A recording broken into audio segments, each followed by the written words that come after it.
Hello again, Linda here, and welcome to the Spirit of Watercolor again. Good to see you back in the studio after a Christmas holiday, and we're looking forward to the new year 2021. And I wanted to start off the year saying, well, it's not here yet, but this week will be January 1st at the end of the week, and I'd like to talk with you about how to make the most of watercolor paintings that you find that you're disappointed in, they didn't work out, and just some quick tips again on what to do.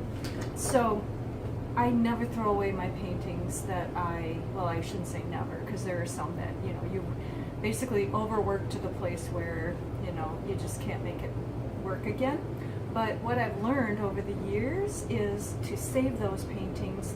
I have a bin, like a milk crate under my desk here, my work table, art table, and I keep those paintings if there's anything at all I like about them, if the subject or maybe something in the painting looked really good.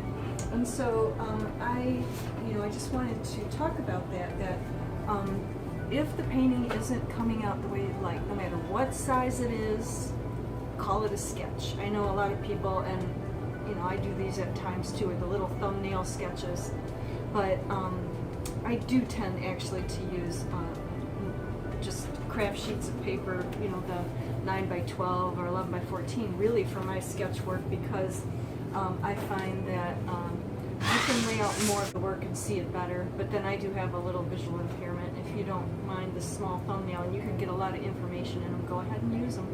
But the thing is that sometimes, like in a painting that I was working on of some flowers here, it's just the paper didn't respond right, the background's dull and it's too even, it's not, I'm losing my whites. There's just a lot of issues with these lilies that I really loved when they started, okay?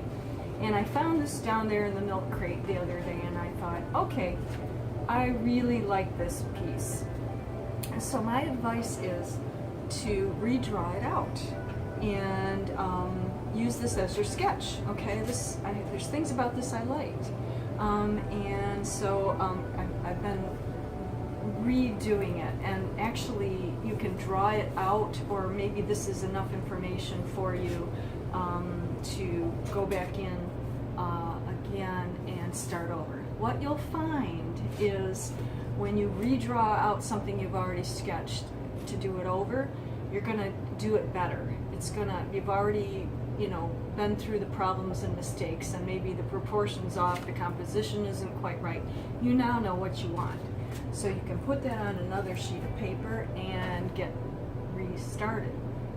So you can, and you can do this more than once. So you may find that it doesn't work out again, and you can redo it again. I think if you think about Edgar Degas, who was our famous artist that we all know, that did the ballerinas and so forth. When I went to see him at an art museum, there was the same painting redone. They had several paintings that were from the same sketch, okay? And he redid it, and they actually, I think many of them became fine paintings, but for all we know, some of those were just to get to the best one in his works, but he just kept redoing that painting, and sometimes you come out with 2 or 3 that you like. They're different, they may vary in color, or they may vary in, just the design of it or whatever that you changed. And but like I'm saying here, the main thing is to keep the ones that you think are the failures, because they may be the stepping stone to a really fine piece, okay? And I've been finding that sometimes, like in this one that I was showing you, I'm not even redrawing it. That's what I was kind of thinking about. I wanted to share. I'm actually just kind of starting to come back in now that I know where everything is on the paper, basically. I'm just coming in with the paint. I'm not even drawing on this one, although I might go back in with the pencil. I mean, with art and creativity, there are no boundaries. You have to do it this way. You have to know what the basics are and the techniques are, and you have to know drawing skills and those things. But you can break those rules once you know, right? So And it's just a little tip and things that I've found over the years that have worked for me. So I hope this is a helpful tip for you. I'm actually motivated myself in this video.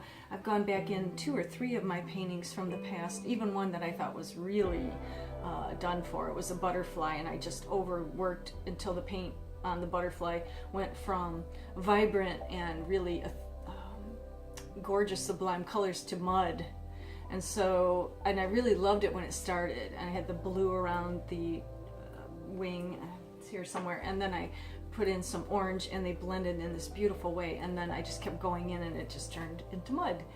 And I started over again, and I'm delighting again in what I first discovered, and this time I will not keep laboring into it. I need to take what I learned and stop, at the time. So hopefully these tips will be helpful.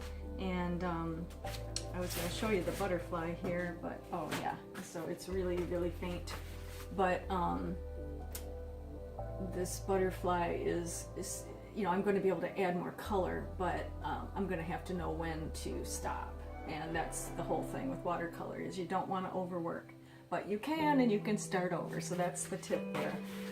Also, in this painting, I'm putting in some green under here, and there's, if you can see the texture, that's salt, and that's going to be our next video.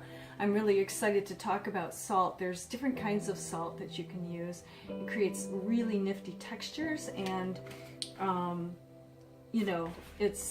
it's kind of an exciting addition to your work in many different ways. So we'll talk about that in our next video. So I hope you will come back. I'm really excited that you're continuing to play in your paints, and we have a lot more to work on together. So let me get ready for the next demonstration, and I'll see you there. If you like this video, click on the like, and please subscribe. I've got a few new subscribers now, and you can make comments in the comment section to help me to get these videos to a better level, so that we can share the spirit of watercolor. Thanks so much. Bye for now.